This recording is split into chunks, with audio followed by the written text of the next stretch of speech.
United states of America में civil war like situations हो रही हैं और ये जो प्रिडिक्शन है वो एक बहुत ही इम्पॉर्टेंट और नोन इंसान के वाया आता है और एक ऐसी कंट्री से भी जो कि डायरेक्टली अभी इम्पैक्टेड है यूनाइटेड स्टेट्स के सैंक्शंस की वजह से। तो क्या ये जो सारी प्रिडिक्शंस हैं वो बस आउट ऑफ राइवलरी आई है या फिर एक्चुअल में इसका कोई बेस है? आज के इस सेशन में लेट्स क्रैक यूपीएससी सीएससी के माध्यम से मैं नंदिनी आप सबके साथ ये जो पूरा मैटर है अबाउट द सिविल वॉर वो डिस्कस करूंगी इन डिटेल। तो ये जो पर्टिकुलर स्टेटमेंट या प्रिडिक्शन आई है वो आई है दिमित्री मेदवेदेव की ओर से, जो कि थे प्रीवियसली हमारे रशियन फेडरेशन के प्रेसिडेंट, प्राइम मिनिस्टर और करेंटली है डेप्यूटी स्पोक्स पर्सन या deputy speaker of the Russian federation security council के लिए। उन्होंने एक्चुअल में क्या कहा? उन्होंने ये कहा कि यूनाइटेड स्टेट्स में कुछ ऐसी सिचुएशंस आन पड़ी हैं जिसकी वजह से सिविल वॉर जो है वो ज़्यादा दूर नहीं है। लेकिन एक्चुअल में ये सिविल वॉर है क्या?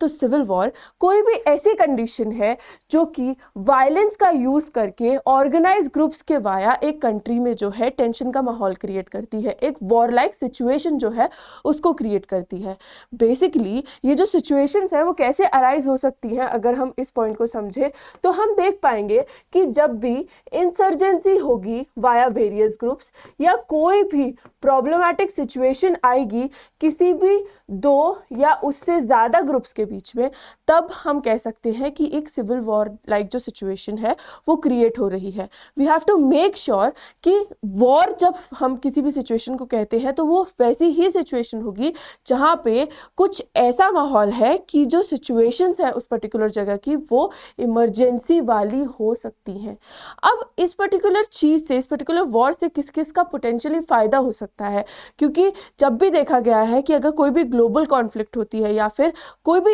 लोकल कॉन्फ्लिक्ट भी होती है तो उसका जो इम्पैक्ट है वो पूरी सोसाइटीज़ पर कैसा आता है। तो आप मानेंगे नहीं, लेकिन वॉर लाइक जो सिचुएशन है वो भी काफ़ी ज़्यादा बेनिफिशियल प्रूफ होती है आगे के टाइम में। अगर हम बात करें तो हर वॉर का अगर हम मैंडेट निकालें, हर वॉर की अगर हम आइडियोलॉजी निकालें और उसके बाद देखें कि कितने लोगों का नुकसान हुआ है, तो आपको जानकर के हैरानी होगी कि इवन अगर हम पैरेलल ड्रॉ करें और समझें तो कुछ लोगों का फ़ायदा भी होता है। एंड इस केस में इन पर्टिकुलर यूनाइटेड स्टेट्स की अगर हम बात करें तो जो पोटेंशियल बेनिफिशरीज़ हैं वो ये कंट्रीज़ हैं, क्योंकि काफ़ी ज़्यादा जो सैंक्शंस हैं, अगर हम इन पर्टिकुलर रशिया की बात करें तो काफ़ी ज़्यादा जो सैंक्शंस है, काफ़ी ज़्यादा ट्रेड पर जो रोकथाम है वो यूनाइटेड स्टेट्स ने लगा रखी है। काफ़ी ज़्यादा प्रॉब्लम्स भी टाइम एंड अगेन क्रिएट करता रहता है एंड कंट्रोल करने की बेसिकली एक कोशिश करता है, जिससे कि ब्रिटेन, फ्रांस, रशिया और मेक्सिको काफ़ी ज़्यादा ऑलरेडी यूनाइटेड स्टेट से परेशान है। तो अगर यूनाइटेड स्टेट एक स्टेट ऑफ टेंशन में चला जाता है, एक इंटरनल कॉन्फ्लिक्ट में चला जाता है, तो फिर ये जो सारी कंट्रीज हैं, ये जो सारी जगह हैं जो मैंने यहाँ पे स्टेट की, उनके लिए ऑटोमेटिकली जो ये डील है वो बहुत ही फायदेमंद हो जाएगी एंड इवेंचुअली जो है इसके जो बेनिफिशरीज हैं वो खुद को क्लेम कर पाएंगे कि यूनाइटेड स्टेट्स में कुछ प्रॉब्लम हुई, उसकी वजह से हमारी जो आर्थिक स्थितियां हैं, हमारी जो प्रेजेंट सिचुएशन है वो एक तरीके से बेटर हो गई। तो ये जो पूरा कॉन्फ्लिक्ट है वो हमें समझने के लिए समझना होगा कि ये जो पूरा प्रिडिक्शन है वो आया क्यों। तो अगर हम इस प्रिडिक्शन को समझे तो वो बेसिकली इसीलिए है क्योंकि यूएस में इंटरनल इतनी स्ट्राइफ चल रही है, इंटरनल इतनी प्रॉब्लम्स चल रही हैं कि कोई भी इंसान, कोई भी अगर पॉलिटिकल थिंकर होगा, कोई भी पॉलिटिक्स को क्लोजली अगर वॉच कर रहा है, ऑब्जर्व कर रहा है, तो वो बोल पाएगा कि जो प्रॉब्लम है वो कहीं और लाई नहीं करती बल्कि लाई करती है रिपब्लिकन्स में और डेमोक्रेट्स में। अब बात क्या है यहाँ पे कि ये जो ग्रुप है वो काफ़ी ज़्यादा है कंजर्वेटिव और ये जो ग्रुप है वो है काफ़ी ज़्यादा लिबरल, जिसकी वजह से जो पूरी प्रॉब्लम डायनामिक है वो इस्टेब्लिश हो गई है। क्योंकि जो कंजर्वेटिव्स हैं वो प्रोग्रेस करने को नहीं चाहते और जो डेमोक्रेट्स हैं वो काफ़ी ज़्यादा लिबरल है in terms of adapting to a lot of situations. अब जब एक ही जगह पर दो डिफरेंट आइडियोलॉजी के लोग आएंगे तो कॉन्फ्लिक्ट होना तो जायज़ है। अब वो कॉन्फ्लिक्ट इतने लेवल पर है क्योंकि डेवलपमेंट एक बहुत ही इंपॉर्टेंट चीज़ है जिस पे अमेरिका टाइम एंड अगेन काम कर रहा है। तो उस डेवलपमेंट को मद्देनज़र रखते हुए जो डेमोक्रेट्स हैं वो आगे बढ़े जा रहे हैं, जो लोग हो रहे हैं उनको इंटीग्रेट कर रहे हैं, अपने एलाइज बना रहे हैं। But at the same time जो रिपब्लिकन्स हैं वो ऐसा कुछ भी करने को तैयार नहीं है, they want to stick to their traditional ways. तो इसकी वजह से जो काफ़ी ज़्यादा प्रॉब्लम है वो सिर्फ गवर्नमेंट्स में ही नहीं, सिर्फ पॉलिटिकल ऑफिशियल्स में ही नहीं, बल्कि ये जो आइडियोलॉजी वहाँ के सिटीजन्स फॉलो करते हैं उनमें भी देखी जा रही है, जिसकी वजह से ये जो प्रिडिक्शंस हैं वो बेसिकली काफ़ी ज़्यादा इनलाइन आ गए हैं।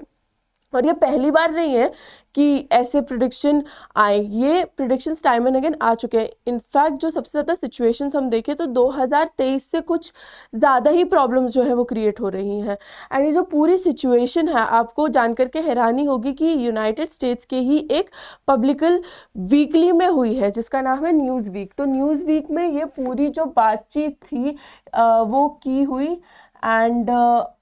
जो ऑथर है उन्होंने जो पूरी सिचुएशन है वो इसी वीकली में एक्सप्लेन की है। फिर अगर हम देखें कि इसके रीजंस को अगर हम और गहराई में समझें तो इसके साथ साथ जो हमारे सैंक्शंस हैं रशिया पे इस टाइम पे, जो कि रशिया यूक्रेन वॉर के तहत हैं, वो भी काफ़ी ज़्यादा एक इम्पॉर्टेंट रोल प्ले करते हैं इस पूरी सिचुएशन को ट्रिगर करने में। क्योंकि जो यूएस के सैंक्शंस हैं रशिया पे, उससे काफ़ी ज़्यादा प्रॉब्लम हो रही है इवन यूनाइटेड स्टेट्स को भी अगर हम देखें तो।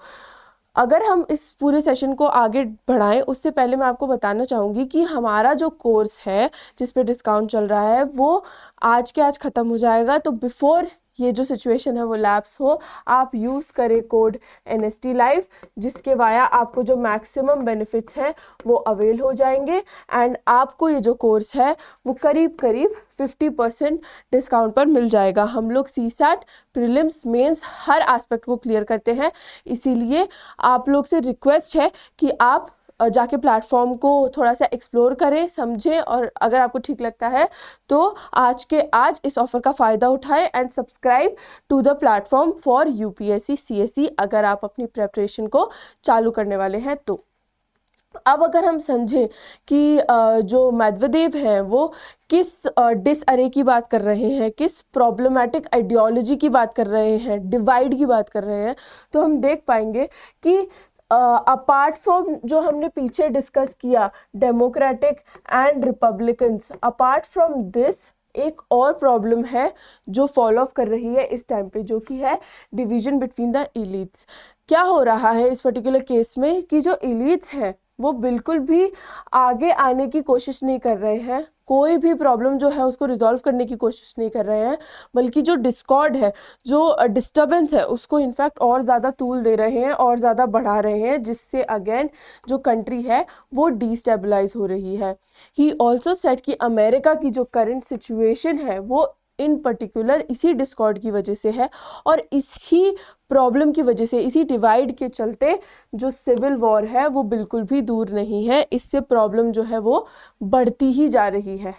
ये जो डिस्कॉर्ड जिसकी हमने बात की, हमने आइडियोलॉजीज़ जो डिस्कस की, वो बेसिकली मैंने यहाँ पे दिया है जिससे आप समझ पाएंगे कि जो डेमोक्रेट्स और रिपब्लिकन्स हैं वो मेजरली किस चीज़ पे काम करते हैं। तो अगर ब्रीफली समझे तो जो हमारी रिपब्लिकन आइडियोलॉजी है वो कंजर्वेटिव है और वो फोकस करती है लिमिटेड गवर्नमेंट, इंडिविजुअल और ट्रेडिशनल इंस्टीट्यूशन पे। जो राइट्स हैं वो भी काफ़ी ज़्यादा पर्सनल ही रहेंगे इस केस में। वहीं पर अगर हम ऑपोजिशन की बात करें तो वो काफ़ी ज़्यादा प्रोग्रेसिव है, यानी कि जो डेमोक्रेटिक आइडियोलॉजी है वो इस सबसे उलट लिबरल वैल्यूज़ पे काम करते हैं और एम्फेसाइज करते हैं गवर्नमेंट के इंटरवेंशन को, सोशल इक्वालिटी को और प्रोग्रेसिव रिफॉर्म्स को। अगर हम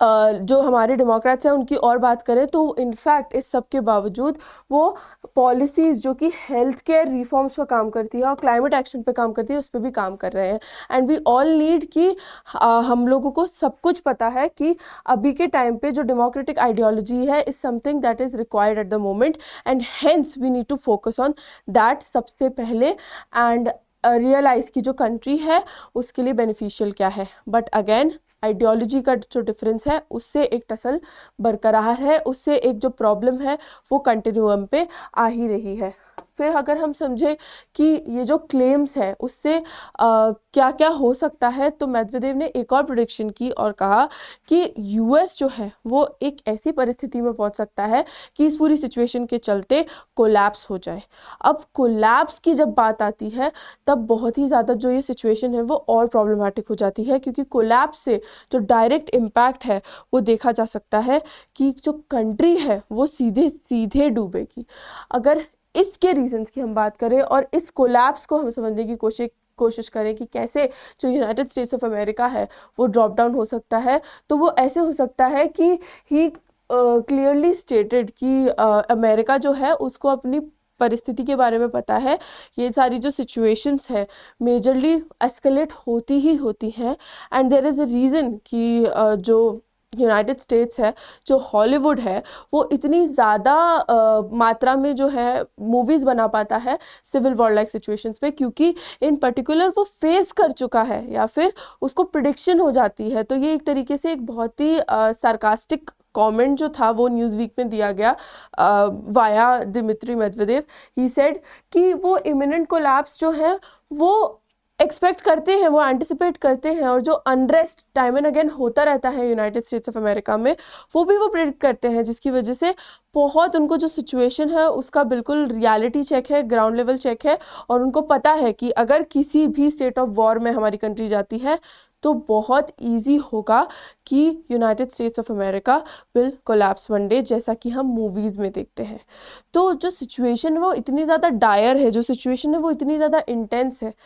फिर भी हम देखेंगे कि जो यूनाइटेड स्टेट्स की पॉलिटिक्स है वो काफ़ी ज़्यादा अभी भी हाइप्ड अप है। एंड इवन अभी भी मतलब देयर आर लीडर्स। तो मेदवेदेव ने एक और चीज़ बोली कि जो लीडर्स हैं जो अभी इलेक्शन लड़ रहे हैं उनको पूरा पूरा अंदाज़ा है कि क्या क्या हो सकता है, क्या क्या प्रॉब्लम जो है वो क्रिएट हो सकती है, बट फिर भी they are not ready to compromise on anything. क्योंकि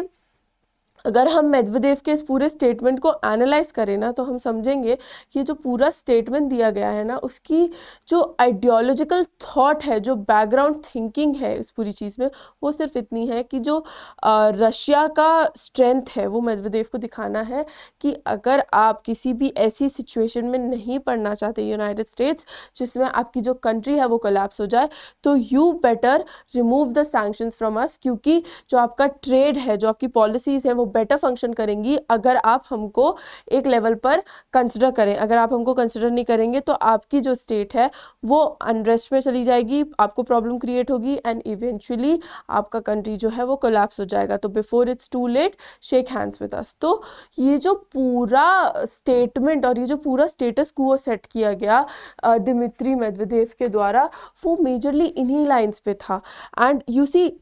ये जो पूरा स्टेटमेंट है उससे कितना बड़ा इम्पैक्ट आ सकता है एक नॉर्मल जनता पे। तो ये कितना स्मार्ट मूव था यूएस के जो सैंक्शंस हैं वो रशिया पर से हटाने का, एक सॉफ्ट थ्रेट देते हुए कि आप ऐसा ऐसा कीजिए तो आपकी जो कंट्री है वो बच सकती है, वरना वी आर वेरी सॉरी, हम आपके साथ तो वैसे भी नहीं है, अगर आपको थोड़ा बहुत है तो जो सैंक्शंस है उस पर काम कर लीजिए। लेकिन at the same time he also states कि अभी के टाइम में जो जितने भी जो हमारे ट्रम्प और हैरिस, ये दोनों जो कैंडिडेट्स हैं जो इलेक्शन लड़ रहे हैं, even they are aware of this entire situation. Trump को तो बहुत अच्छे से पता है, and he said a statement like कि जो कमला हैरिस है she is nothing but a puppet, तो she won't be able to do anything about it, but even he is scared to remove sanctions, क्योंकि उनको पता है कि जो आइडियोलॉजिकल पैरेलल है वो दोनों रिपब्लिकन्स और डेमोक्रेट्स में इतना ज़्यादा हाई है कि even if he wants to do something about the matter, जो कॉन्फ्लिक्ट है वो अराइज हो सकती है इस पूरी सिचुएशन से।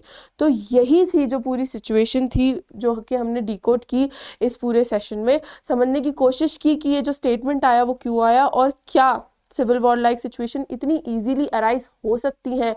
यूनाइटेड स्टेट्स ऑफ अमेरिका में। तो आप लोगों ने eventually and over the time पढ़ा ही होगा कि यूनाइटेड स्टेट्स ऑफ अमेरिका में वेपन लॉस कैसे हैं,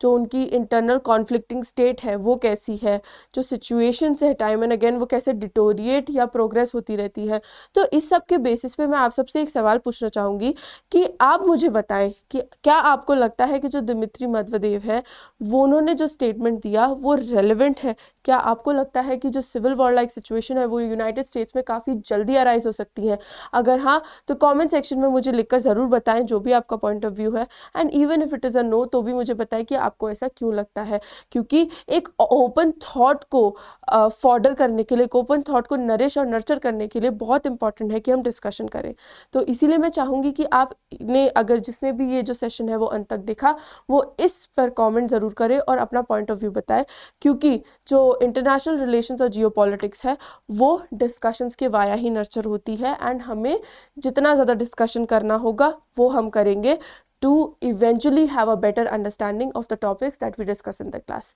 So with this, I'm hoping that you really liked the session, and if you did, please do like, share, comment and subscribe to our channel. Let's crack UPSC CSE. Thank you so much for watching.